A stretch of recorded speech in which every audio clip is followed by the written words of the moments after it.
Glória a Deus. Amém? Todos acharam? Dispõe-te, resplandece, porque vem a tua luz e a glória do Senhor nasce sobre ti. Porque eis que as trevas cobrem a terra e a escuridão os povos, mas sobre ti aparece resplandecente o Senhor, e a sua glória vê sobre ti. Amém? Podem sentar, amados. Quando pegamos este capítulo 60 do profeta Isaías para traduzi-lo de forma mais sistemática, capítulo 60, ele já vem a terceira fase deste profeta, e aqui ele está falando de um período escatológico, ou de um período que há de vir, em que a nação de Israel, ela terá a capacidade de sobressair, e a nação de Israel será como guia dos povos, será luz para os povos também. Mas quando nós pegamos este mesmo capítulo 60 do profeta Isaías para fazer alusão do que de fato ele tem para nos transmitir, ele vai estar falando a cada um de nós dentro de uma pauta interessante. E esta pauta está caracterizada pela manifestação da glória de Deus nas nossas vidas, a manifestação do poder de Deus em nós. Todo cristão, ele tem que ter em si a consciência de que ele está na terra, e do próprio ponto de vista de Jesus, como do próprio apóstolo Paulo, em estando na terra ele tem que ser luz, ele tem que ser sal, ele tem que transparecer a glória de Deus, ele tem que brilhar. E se a gente para mesmo para tentar questionar bem esta pauta, o que caracteriza a fé cristã, não é? A fé cristã, ela tem por característica a capacidade de crer no sacrifício de Jesus. Bom, e a gente traz isto de uma forma muito lúcida e muito claro, porque muitos de nós propomos, sim, eu sei, Jesus, ele veio, ele sofreu, ele morreu, ele ressuscitou ao terceiro dia dentre os mortos, ele está à destra de Deus, mas quando trazemos isto de uma certa forma, devemos trazer dentro de uma abordagem que não seja geral, dentro de uma abordagem que não seja para todos, mas dentro de uma abordagem que possa estar falando único e exclusivamente a mim, sabendo que por sua morte tivemos os nossos pecados perdoados e por sua ressurreição também a oportunidade de sermos colocados na condição de justos ou justificados perante Deus. Então o fato de falar, olha, Jesus morreu pelos nossos pecados, todo mundo do Ocidente vai falar, sim, Jesus morreu pelos nossos pecados. Fato de falar, olha, de fato, se ele morreu, logo eu sou salvo, aí não, é uma outra questão, porque a suficiência da salvação já está em Cristo Jesus, mas quando trazemos esta proposta de que ele morreu por nós, sobretudo temos que trazer para os nossos corações a compreensão de estar aceitando a prática deste sacrifício por cada um de nós, ou para as nossas próprias vidas, e o simples fato de conhecer o que foi feito por Deus não nos dá a garantia da salvação, mas é a proposta de compreender esta salvação para a minha vida e aceitar esta salvação, e porfiar por esta salvação e ter fé que de fato ele morreu pelos meus pecados, é que me garante a salvação. Então se você chega aí fora e fala, Jesus morreu pela raça humana, todos concordam e vão falar, sim, ele morreu pela raça humana. Se você chegar em qualquer ponte, em qualquer balada, em qualquer boca e falar, olha, Jesus morreu pela raça humana, Jesus morreu por você, as pessoas vão falar bem ávidas, sim, ele morreu por mim, porque o Ocidente é cristão, e todos nós já aprendemos isto de berço. E aí, se você faz a outra pergunta, você quer receber o Senhor como Senhor da sua vida? A coisa aperta um pouco mais, porque aí a gente vai perceber pessoas que estão criando argumentos para não ter um vínculo que possa asseverar o sacrifício de Jesus na minha vida, porque a partir do momento que eu busco estar vinculado com o sacrifício de Jesus, significa que então eu devo ter comunhão com Ele, significa que então eu devo crer neste sacrifício, e significa que então eu tenho que ter uma postura diferente de vida. Por exemplo, Eu não posso falar que sou cristão se eu não tenho uma transformação de vida. Eu falo sempre isto, e eu não posso falar que eu sou salvo se eu não tenho aqui uma postura de vida totalmente condizente com o reino de Deus. Eu não posso falar que de fato o sangue de Jesus purificou os meus pecados se eu não tenho aqui aquilo que chama de metanoia, transformação de mente, de valores. Aceitando que agora, como cristão, tem uma natureza, esta natureza, ela é espiritual, ela vem do Espírito Santo, ela vem porque eu professei fé, esta nova natureza vem porque eu tenho em mim uma capacidade de ser transformado pela ação e pelo poder do Espírito Santo, e tudo isto me traz o conceito de ser uma nova criatura em Cristo Jesus, e em sendo a nova criatura em Cristo Jesus, não está tão somente a pauta do aceitar a fé cristã, mas do ser regenerado em Cristo Jesus, e todos quantos são regenerados pelo sacrifício da cruz, eles trazem em si o conceito sabido, que a igreja, ela não está trabalhando com uma fé teórica, mas com uma fé prática, uma fé que de fato nos faz experimentar o conceito da salvação, que nos faz experimentar a vida de Cristo em nossas vidas, e que se eu não pratico a postura de um cidadão digno dos céus, eu ainda não aceitei de fé, de fato e de verdade, esta fé que me leva para os céus. Ou seja, a salvação está em Cristo Jesus, sim. Mas como conquistá-la? Através daquilo que se propõe como sendo uma mudança de atitude, fé. Mas não é esta fé da crendice, é esta fé da aceitabilidade. Eu quero receber o Senhor como Senhor da minha vida. Eu quero ter uma transformação de vida. Eu quero deixar de ser esta velha pessoa que era experimentada em toda a prática do pecado. Eu quero trazer esta novidade de vida. Eu quero poder afirmar e atestar que sou cristão, a ponto de o próprio mundo olhar para mim e ver em mim algo diferente. O que é diferente é a glória de Deus.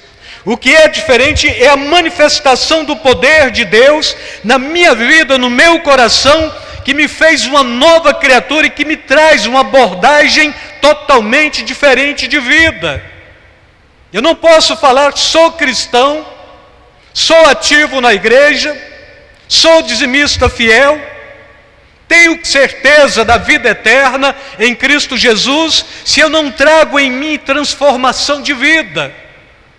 Se eu não trago em mim esta capacidade de poder levantar para reluzir a glória de Deus, manifestar o poder e a glória de Deus na vida daqueles que perecem, ou seja, eu estava lá fora, hoje estou aqui dentro, estando aqui dentro me traz uma proposta que chama-se regeneração, mediante a fé, o sacrifício de Jesus que fora derramado para purificar os meus pecados, e em se purificando os meus pecados, me fez justo, me fez nova criatura, e como nova criatura, estou aqui para proclamar as maravilhas de Deus, e demonstrar que já não habita nada do antigo, do velho homem em mim, porque a minha mente é nova, a minha postura é nova, a minha abordagem é totalmente nova, o meu conhecimento ele não é teórico, o meu conhecimento é prático da experiência de Jesus no meu coração e naquilo que Ele vem fazendo e naquilo que Ele tem feito.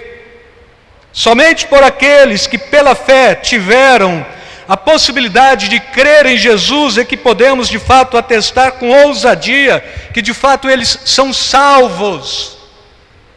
Somente aqueles que trazem em si a consciência de que agora são novas criaturas em Cristo Jesus e que o velho homem inabita nele, porque é o Espírito Santo que habita neste novo homem, e que tem uma mudança radical de postura, de atitude, de ética, a ética do mundo pela ética cristã, a moralidade do mundo pela moralidade do reino de Deus, aquilo que no mundo era profano, mas aquilo que dentro do reino de Deus traz a proposta de ser santo enquanto não habita este homem da nova natureza, que tem uma ética cristã e que tem uma vida pautada na santidade do Senhor, eu não posso atestar salvação.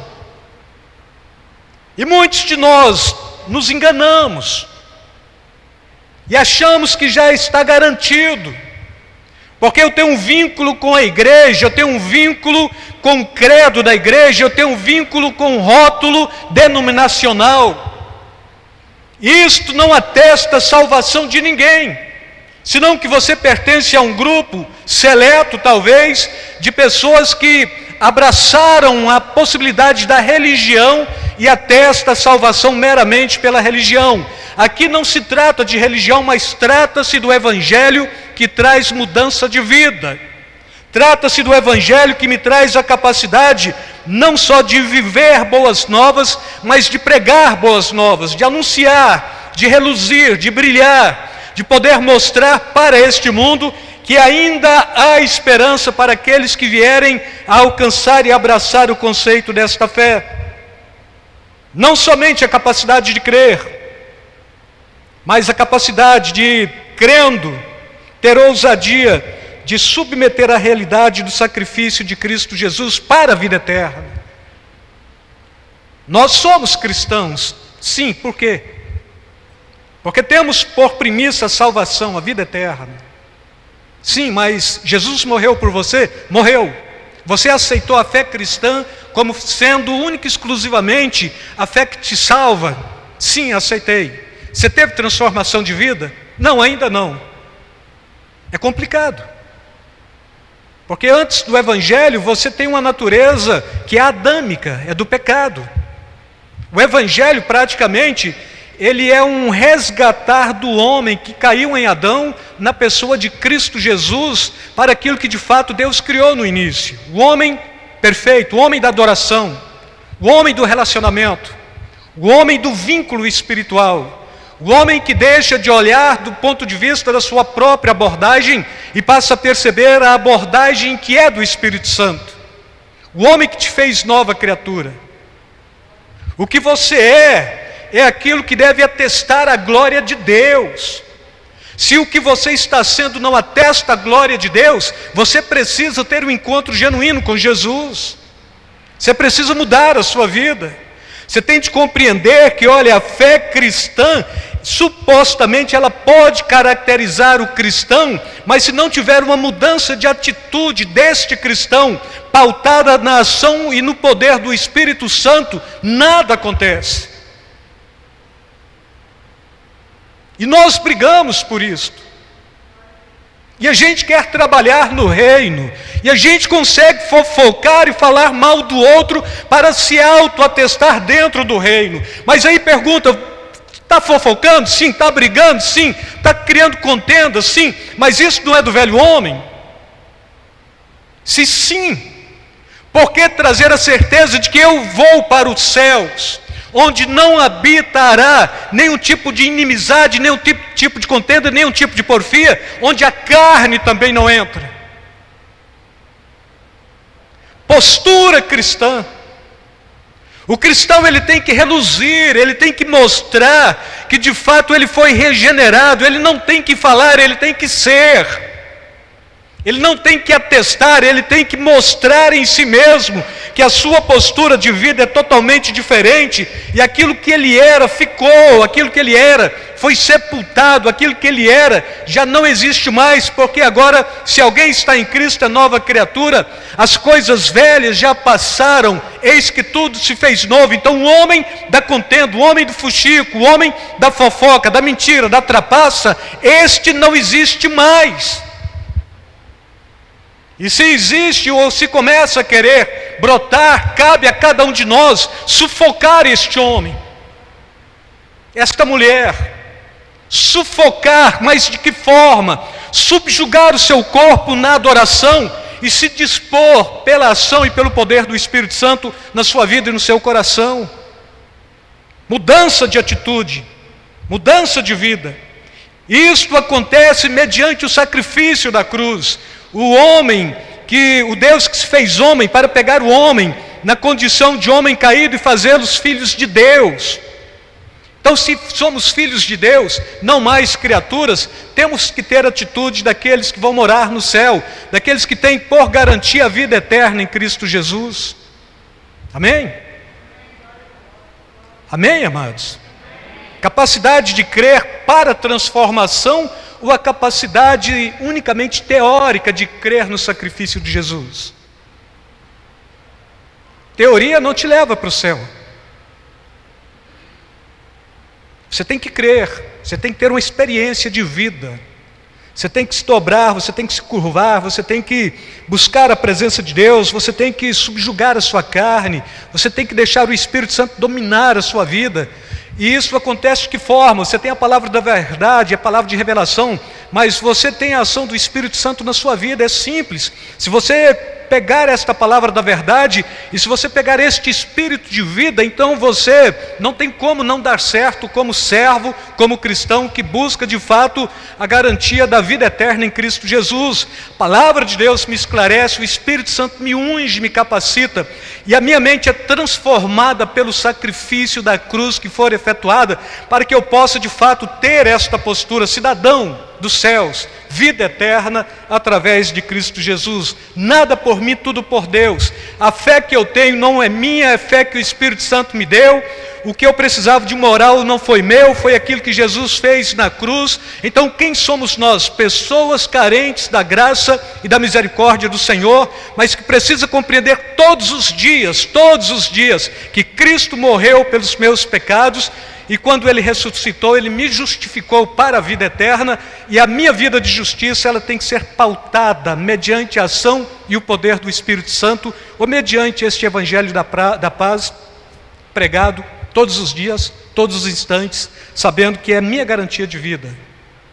E se eu tenho de fato esta garantia de vida, se tenho de fato esta certeza de vida eterna, com certeza o mundo olha, o mundo percebe, o mundo vê, o mundo quer copiar. Irmãos, eu estava no litoral, preste bem atenção, de calção, sem camiseta, e abordei uma moça aqui para comprar açaí, eu e a Graça comprando açaí. De repente ela olhou para mim, olhou para a Graça, abaixou a cabeça, serviu o açaí, depois ela falou: vocês são cristãos, não são?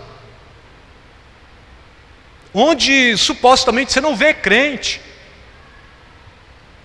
Aí eu olhei para a Graça, sorri, a Graça sorriu, olhamos para ela e falei: sim, somos cristãos, a paz do Senhor. No outro dia ela não pôde ir, ela mandou uma outra mulher, e ela chegou onde nós estávamos e falou assim: eu vim porque aquela de ontem não pôde vir. E sabe o que ela foi fazer enquanto servia o açaí para mim, para a Graça e para os netos? Ela foi contar da vida trágica de vida que ela estava tendo e pedindo para que a Graça clamasse por ela, orasse por ela, porque ali naquela região era muito complexo a abordagem da fé cristã e muito difícil ter um compromisso sério com a igreja. E nesse contexto ela foi ali, vendeu o seu açaí, de certo de que a gente voltando para casa, ou indo para a casa onde estávamos, estaríamos clamando por ela também aqui na igreja. Então compreendam, não é o que você fala, é o que você é, o que você vive. Numa multidão de pessoas, numa praia imensa, um crente consegue identificar outro crente, um desviado no outro dia consegue identificar outro crente. Como isso acontece? Por que isso acontece? Porque o Espírito testifica, e aqui quando há a manifestação do Espírito Santo de Deus na vida do servo, então ele brilha, ele esclarece, ele manifesta como luzeiro neste mundo. E a proposta de se manifestar como luz não é estrelato, é anunciar a glória de Deus para a salvação dos que estão perdidos e termos em nós a consciência de que estamos sendo servos úteis para o reino de Deus, dignos para envergar o nome dele e proclamar para os que ainda não conhecem. Entendem isto? A autenticidade cristã é tudo. Ter esta autenticidade cristã, o que nos caracteriza como cristãos verdadeiros, é a capacidade de crer e de aceitar o sacrifício de Jesus, aceitar mediante a fé que Cristo morreu a nossa morte, para que pudéssemos viver a sua vida. Então, amados, o que atesta a minha consciência cristã, é a capacidade da troca, a minha vida pela morte dele, a vida dele, trazendo a possibilidade de eu poder desfrutar da glória de Deus outra vez. Enquanto a minha vida não for dele, nada ele poderá fazer em mim. Não é porque ele não pode, é porque ele é santo. Mas quando a minha vida se torna dele, a vida dele se torna minha. Isto é santidade. Isto é relacionamento íntimo com o Pai, com o Filho e com o Espírito Santo. Isto é manifestação de Deus nas nossas vidas. Isto autentica a nossa capacidade de propor: somos cristãos e venha o que vier, porque estamos dispostos não só viver por Cristo, se possível morrer por Ele também. Ainda que morrer por Cristo é fácil, viver por Ele é um pouco mais complexo, é um pouco mais difícil, mas a minha proposta para vocês: vivam por Cristo Jesus e deixe Ele viver por vocês. Tenham uma transformação de vida. Aquilo que Jesus não faria, o crente não faz. Aquilo que Jesus não traria para a pauta de discussões, o crente não traz. Onde Jesus não entraria, o crente não entra. O que Jesus não falaria, o crente não fala. Jesus nunca falou mal de ninguém. E quando ele precisou falar mal do fariseu, ele chamou o fariseu e ele chamou fariseu hipócrita. Ele falou na cara, falou abertamente. Quando foi preciso repreender alguém, ele falou: olha, vocês conseguem o extraordinário. Vocês coam um mosquito quando vai pôr água no pote, o mosquito fica aqui no lençol, mas em contrapartida bebe a água supostamente limpa. De repente vocês estão engolindo um camelo. Vocês estão preocupados com as mínimas coisas, estão esquecendo das máximas, estão despreocupados com a glória de Deus. Jesus fala abertamente para o fariseu, porque então é uma verdade que precisava ser dita, como nesta noite é uma verdade que precisa ser dita. A nossa consciência daqueles que permite a glória de Deus nos conduzir, a manifestação do Espírito Santo ser em nossas vidas. E a gente vai perceber: Jesus morreu a nossa morte, sim, e agora vivemos a sua vida. É simples assim, irmãos. A vida do Filho de Deus que foi entregue por cada um de nós. E aí o profeta está falando: agora levanta-te. Crente não é acomodado. E depois ele está falando: resplandece. Ele tem que mostrar a quem serve. E depois ele está falando: porque a tua luz já vem e a glória do Senhor está sobre ti. Toda glória humana é passageira. Compreendam isto.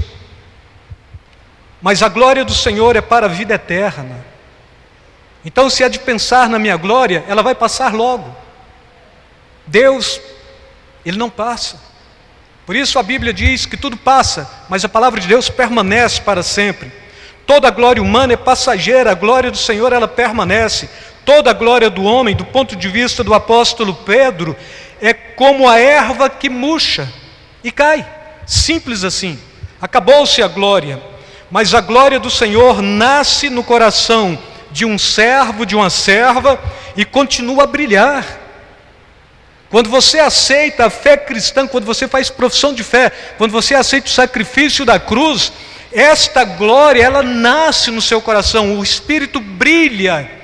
Você é nova criatura, você é tomado por Deus, na pessoa do Espírito Santo. Você tem uma mudança de atitude, de comportamento. Você sabe o preço do sacrifício da cruz, você sabe o preço que foi pago por você, e você faz por merecer.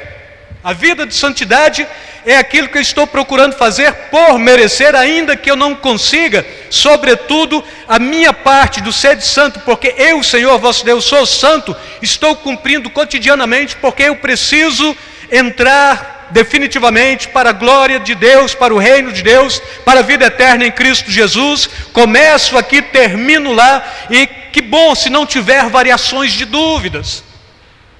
Se tiver um relacionamento pautado na unidade, na comunhão com Deus, na unidade, na comunhão com o próximo, na unidade, na comunhão daquilo que a gente decide fazer como sendo povo de Deus, igreja do Senhor que tem tudo em comum, come junto, ora junto, bebe junto, celebra juntos, e dia a dia Deus acrescenta no nosso meio aqueles que deverão ser salvos. Isto é a manifestação da glória de Deus. A glória de Deus, ela nasce no coração de um servo, de uma serva, e ela continua a brilhar.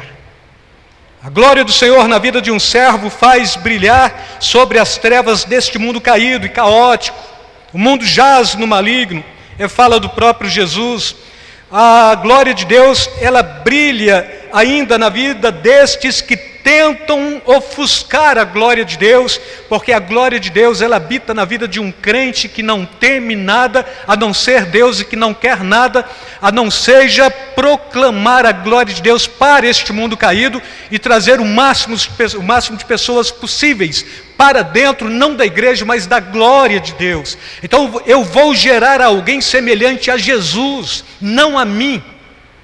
E Paulo, ele chega a propor: sede meus imitadores como eu sou de Cristo. Se este que te evangelizou está imitando bem Jesus, pode imitá-lo. Caso contrário, vem para a igreja, passa a imitar diretamente Jesus, você não vai ter problema. Isto é discipulado na fé cristã, na vida da igreja, e o que passa disto é pura profanação, é pura ilusão.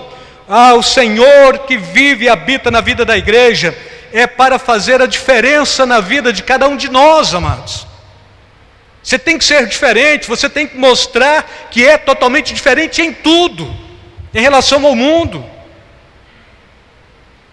E aí, bom, mas o que fazer? Ser crente de verdade. É convencido ou é convertido? É regenerado ou é degenerado? É muito fácil. É só compreender. E aí Deus faz a acepção e Deus manifesta de forma diferente na vida do seu povo? Sim. Malaquias 3,18: então vereis outra vez a diferença entre o justo e o ímpio, aquele que serve a Deus e aquele que não serve. Então ser crente é ter um diferencial de bênção. Ser transformado é ter a garantia da vida eterna. Proclamar é brilhar neste mundo caótico, anunciando: olha, o Senhor vai voltar, e quando voltar vai buscar um povo que é totalmente diferente destes que estão aí. Este povo tem que ser puro, tem que ser limpo, tem que ser lavado, tem que ser de boas obras, tem que ter as suas vestes salpicadas com o sangue do Cordeiro, porque então é para estes que Jesus vem. Ele vem buscar a sua igreja. Agora, brilhar a glória da igreja não é uma missão do cristão, mas brilhar a glória de Deus é uma missão da igreja e de cada cristão. Você não tem que representar a igreja de Cristo, você tem que representar a glória de Deus. E se de fato é anunciada e proclamada a glória de Deus aqui, vive a realidade da igreja de Cristo. Se não, vive a realidade que melhor adeque para fazer com que você viva a manifestação da glória de Deus. Mas sobretudo, a igreja que brilha é aquela que está coerente com a palavra de Deus. E o brilho desta igreja que manifesta o reino e o poder de Deus não é um brilho transitório, e nem é tenebroso, e nem tem medo das trevas deste mundo, porque é o próprio Deus que brilha na vida da igreja, na vida daqueles que são salvos, na vida daqueles que professam fé e que trazem em si a consciência de que são novas criaturas em Cristo Jesus. Nova criatura, novo hábito. Mais uma vez, perca os seus velhos hábitos, não serve para você, te estraga, não serve para Deus. E quando Ele faz algo novo na sua vida, Ele faz em detrimento daquilo que aconteceu na cruz e daquilo que você já recebeu em Cristo Jesus, que é a fé para a salvação e que posteriormente é a ação do Espírito Santo para a sua regeneração. Amém? Amém, amados? As trevas cobrem a terra, é o que esta passagem está falando. A escuridão, os povos, mas sobre ti, Deus está falando aqui para o profeta, e nesta noite Deus está falando para a sua igreja. Sobre ti, a glória do Senhor, ela brilha, a glória do Senhor já vem. A glória do Senhor, ela deve manifestar. A igreja é chamada a brilhar. Cada crente em particular é convocado a brilhar. A ordenança para o povo de Deus é brilhar. Brilhem, brilhem, não com a sua luz própria, esta é fosca, mas brilhem a glória de Deus. Por onde você for, manifeste a glória de Deus. Seja santo, faça a diferença lá no seu trabalho, lá na sua escola, lá na sua faculdade, lá no seu ponte, onde você encontra os seus amigos. Faça a diferença, seja alguém totalmente diferente. Esta noite, ainda falando com alguém lá do Rio Grande do Sul, o Vinícius estava acompanhando também, ele falou o seguinte: olha, é difícil aqui ser crente, e principalmente onde eu estou trabalhando, e muitas vezes eu questiono, será que aqui onde eu estou é que eu deveria estar mesmo? Porque sou crente, e eu tenho que sair aqui, tenho que ir na casa das pessoas para atender denúncias. Está tendo uma aglomeração ali, então eu tenho que ir lá para ver o que é aglomeração. Você tem que multar aquele camarada que está passando ali, porque ele está sem máscara. Eu tenho que ir lá e multá-lo. Mas eu sou cristão. E 2 ou 3 vezes eu fui em ocorrência que estava acontecendo cultos, e cheguei e não passei nada para o meu chefe. E depois ele passou a me cobrar. E depois eu comecei a discutir com ele e com os demais acerca de não poder parar um culto em pleno lar. E ele falou: será que eu estou no lugar certo? Falei: tá, você está no lugar certinho. Porque o crente tem que estar onde ele faz a diferença e onde ele manifesta a glória de Deus. Mas será que é isso mesmo que Deus quer da minha vida? Eu falei: é. Porque a Bíblia está falando de muitos que tomaram para si o conceito da fé cristã e que serviram para abençoar crentes que estavam sendo perseguidos, principalmente no livro de Atos. E depois falei, e a própria história da igreja, ela está irrigada deste tipo de testemunhos, aqueles que tinham um cargo público como cristão, não para falar, olha, eu sou um servidor público, e sair esbanjando qualquer possibilidade, mas para acudir à necessidade daqueles que em detrimento de outros estaria trazendo prejuízo para a fé. Então você está no lugar certo. Se você for, vai lá e celebra, adora com esse pessoal na casa deles, e quando sair, se tiver que atestar alguma coisa para o seu chefe, fala a verdade. Olha, estavam reunidos, mas não estava fazendo nenhum tipo de alvoroço, não estava quebrando o distanciamento e isolamento, porque parte do Sul ainda está obrigatório, e ainda igrejas estão sendo perseguidas acerca deste Covid-19. E com isso, falando com ele, dei um incentivo, porque ele parece que estava precisando ouvir isto de alguém. Estou só, brigando, uma luta só, é minha. E depois falei para ele: não, você está no local certo, vai lá, se for preciso, faz de novo. Vai na casa do crente, manda ele baixar o facho, faz menos barulho, celebra a Deus, adora com ele, ministra a bênção, seja abençoado por lá, e vai seguir o seu trabalho e fazer aquilo pelo qual te chamou, porque é um princípio cristão que se aplica no militarismo. Ordem errada não se executa. Então você não vai parar um culto para prender pessoas porque deixou de usar máscara e está reunindo aqui, causando aglomerações em plena pandemia. E aí ele compreendeu. E com isto, assim, irmãos, lá no sul, se desce quase 3.000 quilômetros para baixo, é lá. É um outro Brasil, totalmente diferente da nossa cultura. Está vivendo isto lá, perseguição da igreja. E aqueles que são de esquerda, do ponto de vista do que está acontecendo, não politicamente, é mais acerca desta pandemia, eles torcem para segurar o povo dentro de casa, para o povo ter necessidades, não sair, porque se sai aglomeração, porque de alguma forma dá prejuízo para o governo federal. E se o cristão compreende isto, ele vai compreender que eu não estou aqui para levantar bandeira de governo federal, não estou aqui para falar que um é certo, o outro é errado, mas estou aqui para proclamar o evangelho da paz, e este evangelho tem que ser este produto de transformação da vida de um servo para algo que seja novo e o faça brilhar, para que ele possa dar testemunho e bons testemunhos para aqueles que ainda estão nas trevas e não conhecem nenhum tipo de verdade para a salvação e para a vida eterna em Cristo Jesus. Então brilhar é fazer oposição ao reino deste mundo e proclamar agora a glória do reino de Deus. O problema é que o cristão hoje ele tem muita dificuldade de fazer oposição a este mundo e proclamar a glória de Deus. E aí o mundo está falando e a gente fica aqui acuado, e o que eu faço?